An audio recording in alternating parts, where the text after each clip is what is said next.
യോഗത്തിൻ്റെ മേൽ പൂർണ്ണ അറ്റൻഷൻ കൊടുക്കുവാൻ ബാബ പറയുന്നത് എന്തുകൊണ്ടാണ് എന്ന് ഇന്നത്തെ മുരളിയിൽ ബാബ കേൾപ്പിക്കുന്നു. ആത്മാഭിമാനിയായിരുന്നു കൊണ്ട് ബാബയുടെ ഇന്നത്തെ സാകാര മഹാവാക്യങ്ങൾ കേൾക്കാം. ഓം ശാന്തി.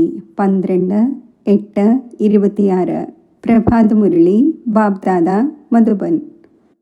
മധുരമായ കുട്ടികളെ, ഓർമ്മയിൽ ഇരിക്കുന്നതിലൂടെ നല്ല ദശ ഉണ്ടാകുന്നു. ഇപ്പോൾ നിങ്ങളുടെ മേൽ ബൃഹസ്പതി ദശയാണ്. അതിനാൽ നിങ്ങളുടേത് കയറുന്ന കലയാണ്. ചോദ്യം: അഥവാ യോഗത്തിൽ പൂർണ്ണ അറ്റൻഷൻ ഇല്ല എങ്കിൽ അതിൻ്റെ റിസൾട്ട് എന്താകും? നിരന്തരം ഓർമ്മയിൽ ഇരിക്കാനുള്ള യുക്തികൾ എന്താണ്?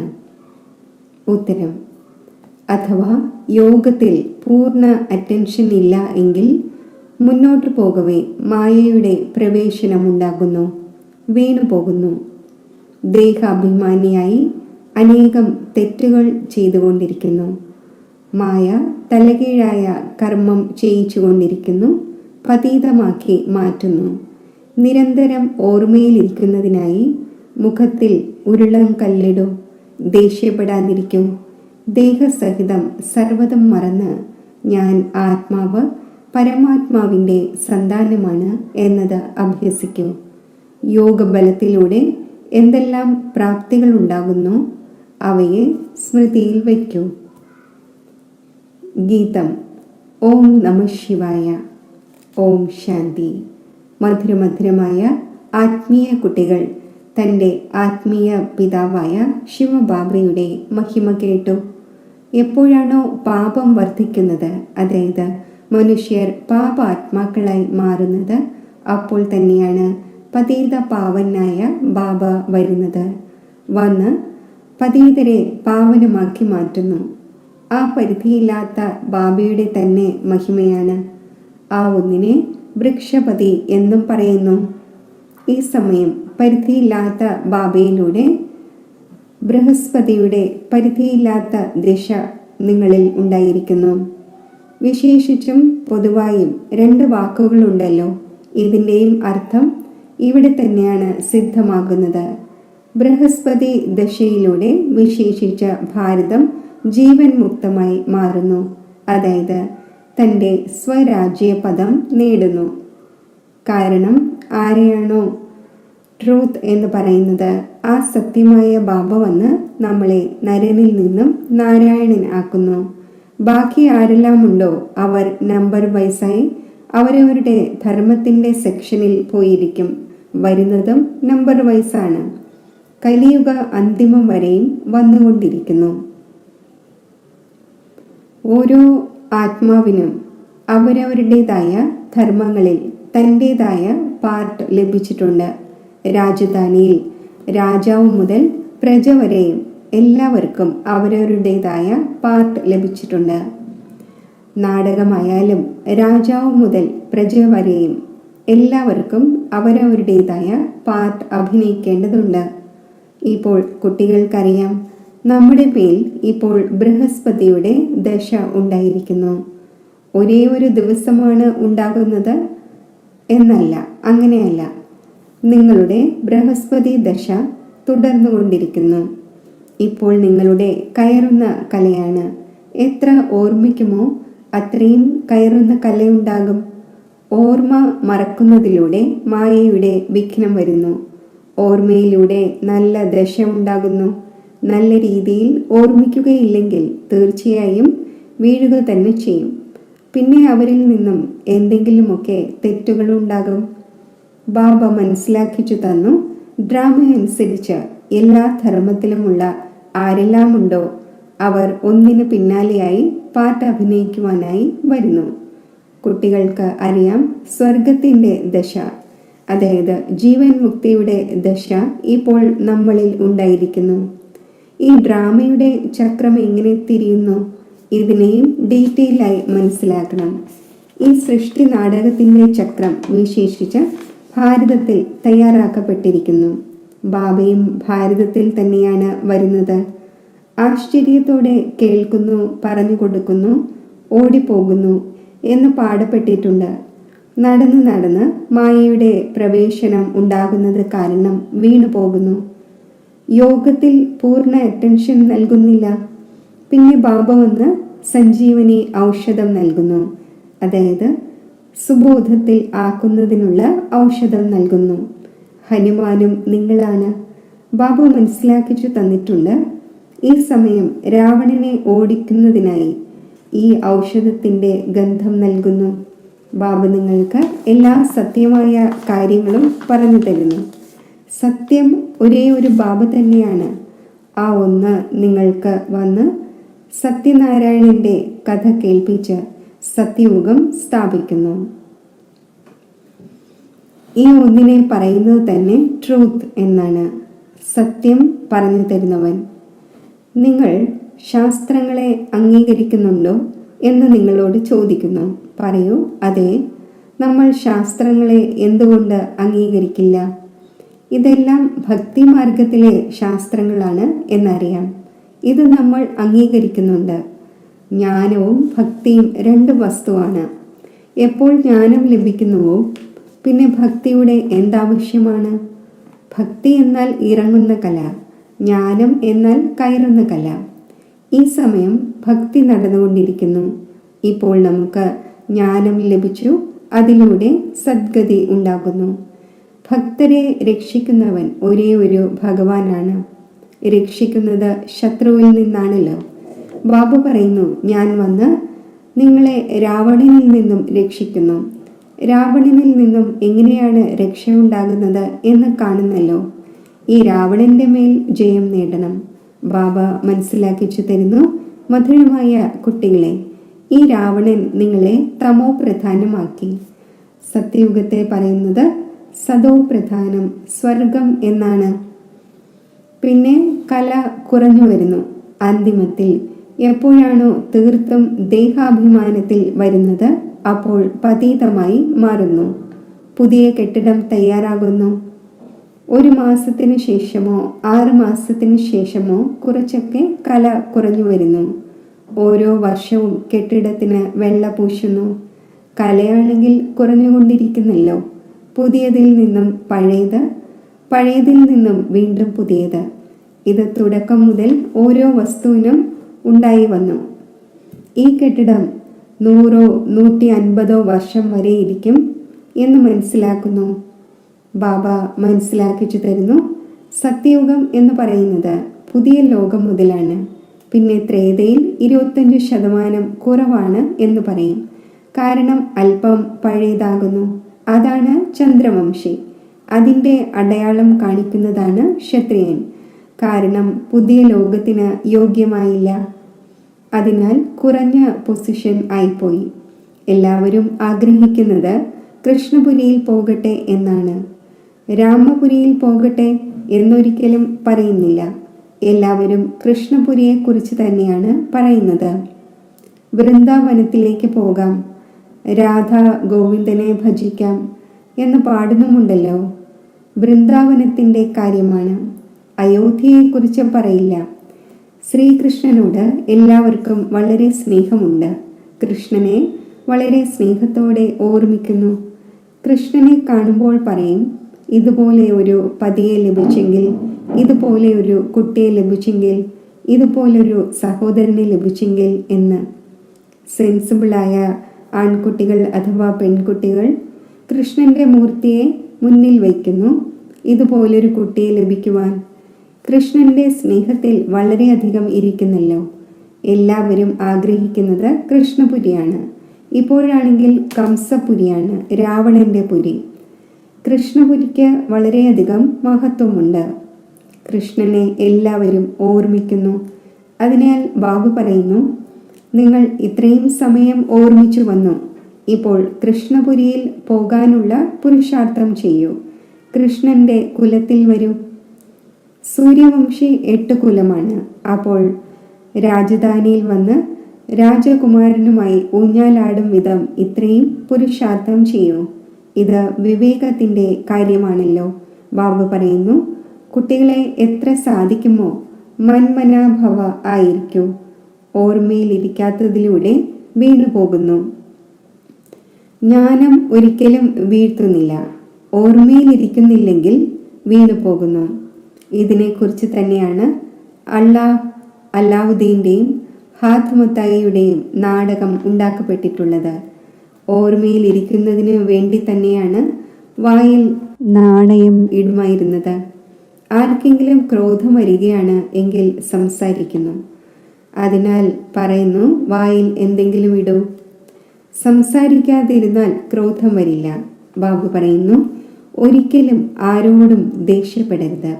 എന്നാൽ ഈ കാര്യങ്ങളെ പൂർണ്ണമായും മനസ്സിലാക്കാതെ ശാസ്ത്രങ്ങളിൽ എന്തെങ്കിലുമൊക്കെ ചേർത്തിരിക്കുന്നു. ബാബ യഥാർത്ഥമായത് ഇരുന്ന് മനസ്സിലാക്കിക്കുന്നു. ബാബ എപ്പോൾ വരുന്നു അപ്പോഴാണല്ലോ വന്ന് മനസ്സിലാക്കിക്കുക. ജീവിച്ചിരുന്നിട്ട് പോയവർ ആരാണോ അവരുടെ മഹിമ പാടപ്പെടുന്നു. ടാഗോർ, ഝാൻസി റാണി ജീവിച്ചിരുന്നിട്ട് പോയി, പിന്നെ അവരുടെ നാടകം ഉണ്ടാക്കുന്നു. ശരി, ശിവനും ഉണ്ടായിരുന്ന ശേഷം പോയി, അതിനാലാണല്ലോ ശിവജയന്തി ആഘോഷിക്കുന്നത്. എന്നാൽ ശിവൻ എപ്പോൾ വന്ന് എന്തു ചെയ്തു ഇതറിയില്ല. അതാണെങ്കിൽ മുഴുവൻ സൃഷ്ടിയുടെയും പിതാവാണ്. തീർച്ചയായും വന്ന് സർവർക്കും സദ്ഗതി നൽകിയിട്ടുണ്ടാകും. ഇസ്ലാമി, ബൗദ്ധർ തുടങ്ങി ആരെല്ലാം ധർമ്മം സ്ഥാപിച്ചു പോയോ അവരുടെ ജയന്തി ആഘോഷിക്കുന്നു. തിഥിയും തീയതിയും എല്ലാവരുടേതുമുണ്ട്. ഈ ഒന്നിൻ്റേത് ആർക്കും അറിയില്ല. ക്രൈസ്റ്റിന് ഇത്രയും വർഷം മുമ്പ് ഭാരതം പാരഡൈസ് ആയിരുന്നു എന്ന് പറയുന്നു. സ്വസ്തിക ഉണ്ടാക്കുമ്പോൾ അതിൽ പൂർണ്ണമായും 4 ഭാഗം ആക്കുന്നു. 4 യുഗങ്ങളാണ്. ആയുസ്, അതായത് ദൈർഘ്യം കുറയുകയോ കൂടുകയോ ചെയ്യില്ല. ജഗന്നാഥപുരിയിൽ അരിയുടെ നിവേദ്യം ഉണ്ടാക്കുന്നു. പൂർണ്ണമായും 4 ഭാഗമാക്കുന്നു. ബാബു പറയുന്നു, ഇത് ഭക്തിമാർഗത്തിൽ തകിടം മറിച്ചിരിക്കുകയാണ്. ഇപ്പോൾ ബാബു പറയുന്നു, ദേഹസഹിതം ഇതെല്ലാം മറന്നേക്കൂ. ഞാൻ ആത്മാവാണ്, പരംപിത പരമാത്മാവിൻ്റെ സന്താനമാണ്. ഇത് അഭ്യസിക്കൂ. ബാബ സ്വർഗത്തിൻ്റെ രചയിതാവാണ്. അപ്പോൾ തീർച്ചയായും നമ്മളെ സ്വർഗത്തിലേക്ക് അയച്ചിട്ടുണ്ടാകും. നരകത്തിലേക്ക് അയക്കുകയില്ല. ബാബ ആരെയും നരകത്തിലേക്ക് അയക്കുന്നില്ല. ആദ്യം എല്ലാവരും സുഖം അനുഭവിക്കുന്നു. ആദ്യം സുഖം, പിന്നീട് ദുഃഖം. ബാബയാണെങ്കിൽ സർവരുടെയും ദുഃഖം ഹരിച്ച് സുഖം തരുന്നവനാണല്ലോ. ആത്മാവ് ആദ്യം സുഖവും പിന്നീട് ദുഃഖവും അനുഭവിക്കുന്നു. വിവേകവും പറയുന്നു, നമ്മൾ ആദ്യം സതോ പ്രധാനം, പിന്നെ സതോ രജോ തമോയിലേക്ക് വരുന്നു. വിദേശത്തുള്ളവർ സെൻസിബിളാണ് എന്ന് മനുഷ്യർ മനസ്സിലാക്കുന്നു. അവിടെയാണെങ്കിൽ അങ്ങനെയുള്ള ബോംബുകൾ തയ്യാറാക്കുന്നു.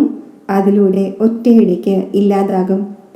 ഇക്കാലത്ത് ജഡത്തെ വൈദ്യുതിയിൽ വച്ച് ഒറ്റയടിക്ക് ഇല്ലാതാക്കുന്നു. അതുപോലെ ബോംബുകൾ ഇടുന്നതിലൂടെ തീ പിടിക്കുന്നു. അപ്പോൾ മനുഷ്യനും പെട്ടെന്ന് ഇല്ലാതാകുന്നു. വൈക്കോൽ കൂനിക്ക് തീ പിടിക്കേണ്ടതുണ്ട്. അങ്ങനെയുള്ള കൊടുങ്കാറ്റും വരുന്നു. അതിലൂടെ ഗ്രാമങ്ങൾ ഇല്ലാതാകുന്നു. പിന്നെ ആ സമയത്ത് രക്ഷിക്കാൻ സാധിക്കും വിധത്തിലുള്ള ഒരു തയ്യാറെടുപ്പും ഉണ്ടായിരിക്കുകയില്ല.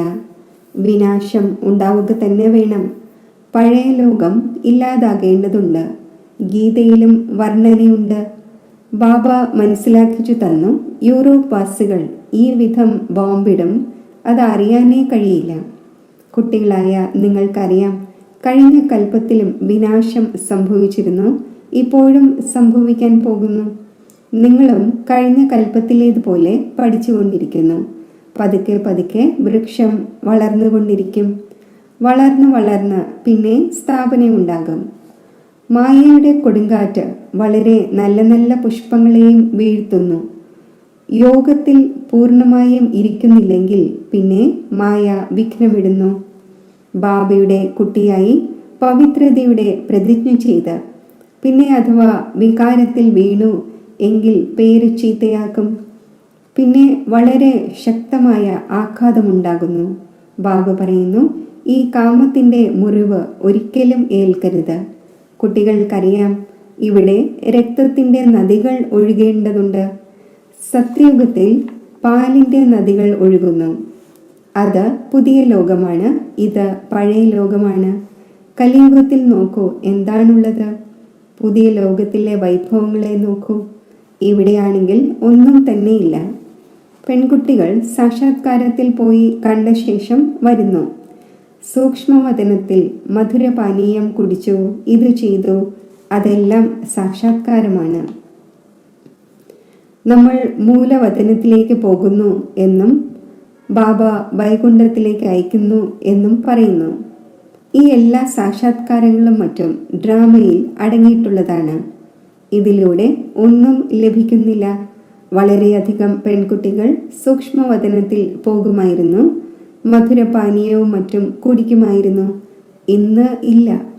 നല്ല നല്ല ഫസ്റ്റ് ക്ലാസ് കുട്ടികൾ അപ്രത്യക്ഷമായി.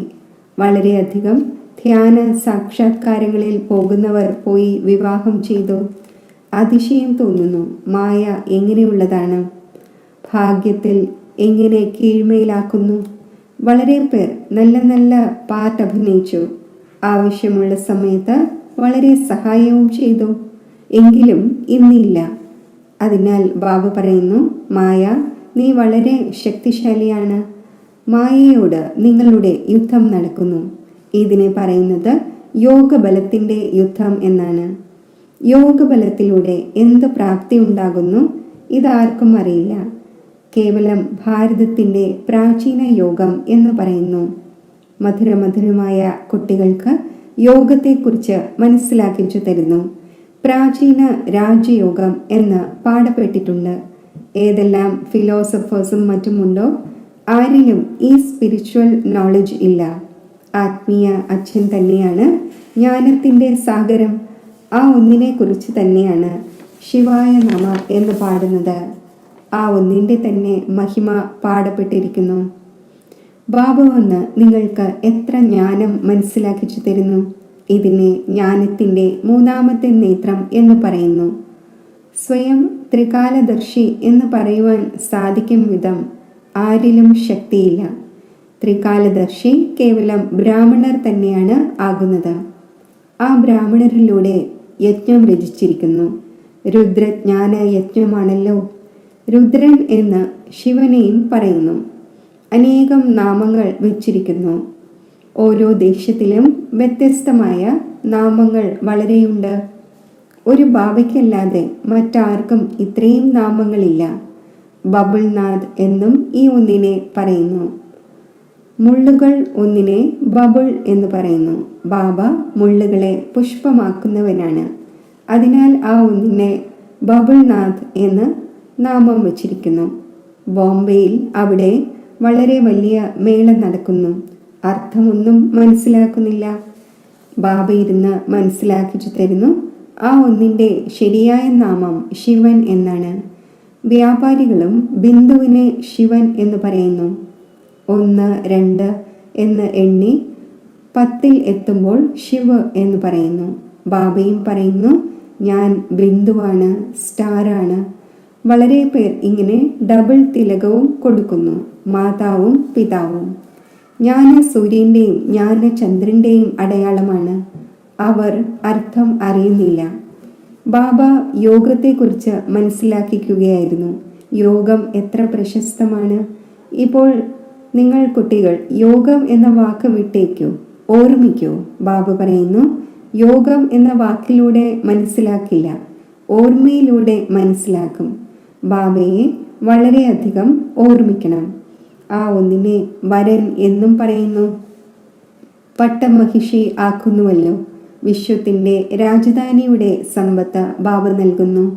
സത്യയുഗത്തിൽ ഒരു അച്ഛനാണ് ഉണ്ടായിരിക്കുന്നത്. ഭക്തി മാർഗത്തിൽ 2 അച്ഛൻ. ജ്ഞാനമാർഗത്തിൽ ഇപ്പോൾ നിങ്ങൾക്ക് 3 അച്ഛനാണ്. എത്ര വണ്ടറാണ്! നിങ്ങൾ അർത്ഥസഹിതം അറിയുന്നു. സത്യയുഗത്തിൽ എല്ലാവരും സുഖം അനുഭവിക്കുന്നവർ തന്നെയാണ്. അതിനാൽ പാരലൗകിക ബാബയെ അറിയുന്നതേയില്ല. ഇപ്പോൾ നിങ്ങൾ 3 ബാബയെയും അറിയുന്നു. എത്ര സഹജമായി മനസ്സിലാക്കേണ്ട കാര്യങ്ങളാണ്. ശരി, മധുരമധുരമായ സിഖിലതെ കുട്ടികൾക്ക് മാതാവും പിതാവുമായ ബാബ് ദാദയുടെ സ്നേഹസ്മരണകൾ. Good morning. ആത്മീയ അച്ഛൻ്റെ ആത്മീയ കുട്ടികൾക്ക് നമസ്തേ. ധാരണയ്ക്കുള്ള മുഖ്യസാരം: ഓർമ്മയിലിരിക്കുന്നതിനായി മുഖത്തിലൂടെ യാതൊന്നും പറയാതിരിക്കൂ. വായിൽ നാണയമിടൂ. അപ്പോൾ ക്രോധം ഇല്ലാതാകും. ആരോടും ദേഷ്യപ്പെടരുത്. ഈ ദുഃഖധാമത്തിന് ഇപ്പോൾ തീ പിടിക്കേണ്ടതുണ്ട്. അതിനാൽ ഇതിനെ മറന്ന് പുതിയ ലോകത്തെ ഓർമ്മിക്കണം. ബാബയോട് പവിത്രമായിരിക്കുന്നതിൻ്റെ പ്രതിജ്ഞ ചെയ്തതിൽ ഉറച്ചിരിക്കണം. വരദാനം: നിരാകാരി സ്ഥിതിയുടെ അഭ്യാസത്തിലൂടെ ഞാൻ എന്ന ഭാവത്തെ സമാപ്തമാക്കുന്ന നിരഹങ്കാരിയായി ഭവിക്കട്ടെ. വർത്തമാന സമയത്തെ ഏറ്റവും മഹീനവും സുന്ദരവുമായ ചരട് ഈ ഞാൻ എന്ന ഭാവമാണ്. ഈ ഞാൻ എന്ന വാക്ക് തന്നെയാണ് ദേഹാഭിമാനത്തിൽ നിന്നും ഉപരി കൊണ്ടുപോകുന്നതും ദേഹാഭിമാനത്തിലേക്ക് കൊണ്ടുവരുന്നതും. എപ്പോഴാണോ ഞാൻ എന്ന ഭാവം തലകീഴായ രൂപത്തിൽ വരുന്നത്, അപ്പോൾ ബാബയുടെ സ്നേഹി ആകുന്നതിന് പകരം ഏതെങ്കിലും ആത്മാവിൻ്റെയോ പേര്, മാന്യത, പ്രൗഢി എന്നിവയുടെയോ പ്രിയപ്പെട്ടവരായി മാറുന്നു. ഈ ബന്ധനത്തിൽ നിന്നും മുക്തമാകുന്നതിനായി നിരന്തരം നിരാകാരി സ്ഥിതിയിൽ സ്ഥിതി ചെയ്ത് സാകാരത്തിൽ വരൂ. ഈ അഭ്യാസത്തെ നാച്ചുറൽ നേച്ചർ ആക്കി മാറ്റൂ. അപ്പോൾ നിരഹങ്കാരിയായി മാറും. സ്ലോഗൻ: ആരുടെയെങ്കിലും മോശമായതോ നല്ലതോ ആയ വാക്കുകൾ കേട്ട് സങ്കല്പത്തിൽ പോലും വെറുപ്പിൻ്റെ ഭാവം വരുന്നതും പരമത്താണ്. അവ്യക്ത സൂചന: അപവിത്രതയുടെ ബീജത്തെ പോലും സമാപ്തമാക്കി സമ്പൂർണ്ണ സ്വച്ഛം അഥവാ പവിത്രം ആകൂ. സങ്കല്പത്തിലോ സ്വപ്നത്തിലോ പോലും എപ്പോഴാണോ അപവിത്രതയുടെ അംശം പോലും ഇല്ലാത്തത്, അപ്പോൾ സത്യമായ ബ്രാഹ്മണൻ എന്ന് പറയും. ഈ ധാരണയ്ക്ക് വേണ്ടിയുള്ള മഹിമയാണ് പ്രാണൻ പോയാലും ധർമ്മം പോകരുത്. ഇങ്ങനെയുള്ള ധൈര്യവും ദൃഢനിശ്ചയവും ഉള്ളവർ ഏതൊരു പ്രകാരത്തിലുള്ള പരിതസ്ഥിതിയിലും തൻ്റെ ധർമ്മത്തിനു വേണ്ടി, അതായത് ധാരണയ്ക്ക് വേണ്ടി എന്തു തന്നെ ത്യാഗം ചെയ്യേണ്ടി വന്നാലും, സഹിക്കേണ്ടി വന്നാലും, നേരിടേണ്ടി വന്നാലും, ധൈര്യം വയ്ക്കേണ്ടി വന്നാലും സന്തോഷത്തോടെ ചെയ്യുന്നു. പിന്നോട്ട് മാറുന്നില്ല. ഓം ശാന്തി.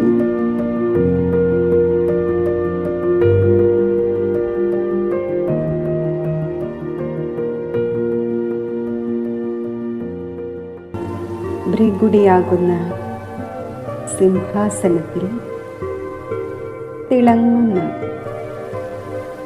എൻ്റെ ആത്മനക്ഷത്രത്തിൽ നിന്നും തേജസ്വി കിരണങ്ങൾ നാനാഭാഗത്തേക്കും വ്യാപിക്കുകയാണ്.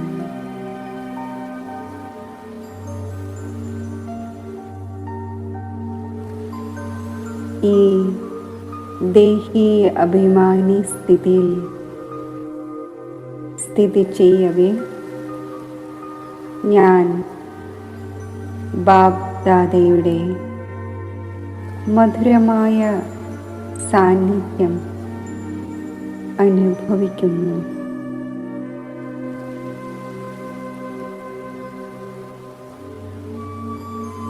എൻ്റെ ദിവ്യ നേത്രത്തിലൂടെ ബാബ്ദാദയെ ഞാൻ സ്പഷ്ടമായി മുന്നിൽ കാണുകയാണ്.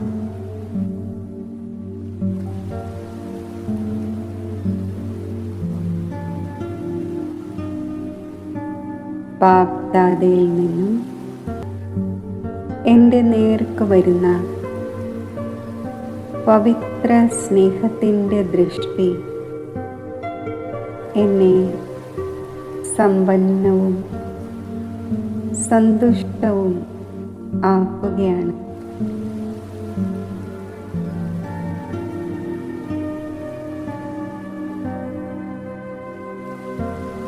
ബാബ്ദാദയുടെ വരദാനി ഹസ്തം ഞാൻ എൻ്റെ ശിരസിൽ അനുഭവിക്കുകയാണ്.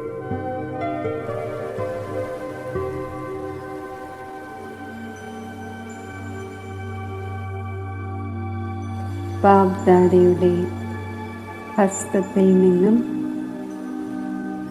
ശക്തികളുടെ വൈബ്രേഷൻസ് എന്നിൽ ഉൾക്കൊള്ളപ്പെടുന്നു.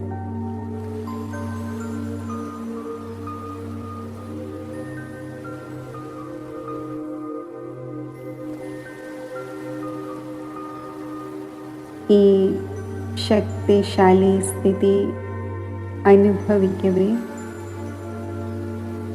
ഒരു സെക്കൻഡിൽ എൻ്റെ ദിവ്യബുദ്ധിയിലൂടെ ഞാൻ പരമധാമത്തിൽ എത്തിച്ചേരുകയാണ്.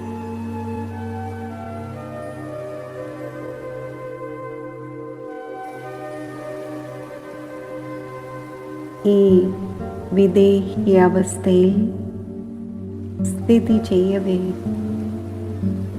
പരമധാമത്തിൽ മധുരമായ ബാബയുടെ ദിവ്യ തേജസ്വി സ്വരൂപം എൻ്റെ ദിവ്യ നേത്രത്തിലൂടെ ഞാൻ കാണുകയാണ്. ആ മഹാശക്തിയുടെ ദിവ്യ സാന്നിധ്യം എൻ്റെ ദിവ്യബുദ്ധിയിലൂടെ ഞാൻ അനുഭവിക്കുന്നു.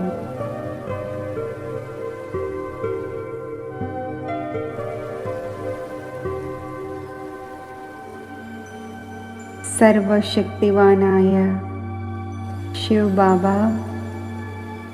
എന്നിലേക്ക് തൻ്റെ സർവശക്തികളും വർഷിക്കുകയാണ്.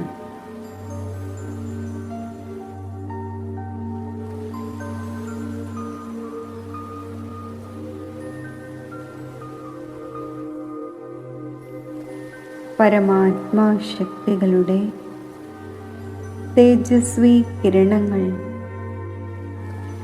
എന്നെ സർവശക്തി സ്വരൂപമാക്കി മാറ്റുന്നു.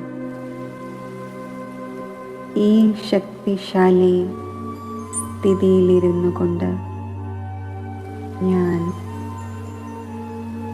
മുഴുവൻ ലോകത്തിലെ ആത്മാക്കൾക്കും പ്രകൃതിക്കും സദോ പ്രധാനതയുടെ ഈശ്വരീയ ശക്തി പകർന്നു നൽകുകയാണ്.